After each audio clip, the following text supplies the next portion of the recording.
Diabetes is increasingly more common in both dogs and cats. There are two types of diabetes.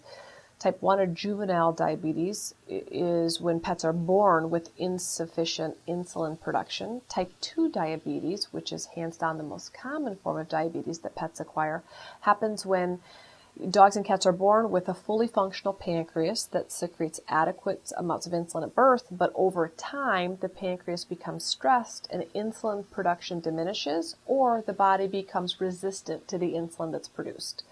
Your pet's pancreas secretes insulin to balance blood sugar. And insulin's a pretty toxic hormone, so only small amounts of insulin are required by your pets to balance the blood sugar, because dogs and cats are carnivores. So the amount of insulin that they need to be secreting is relatively low, because insulin is used to balance blood sugar, and sugar comes from carbohydrates. Dogs and cats were never designed to consume a lot of carbohydrates, so they were never designed to secrete a lot of insulin.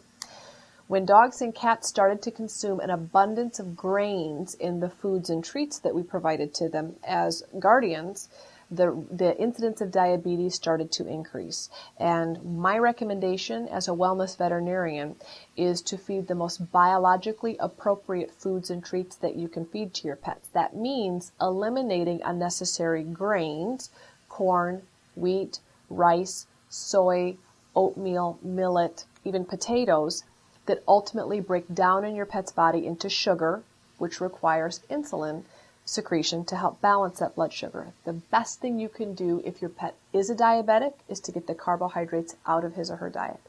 The best thing you can do to prevent diabetes is to get the carbohydrates in your pet's foods and treats out of the diet.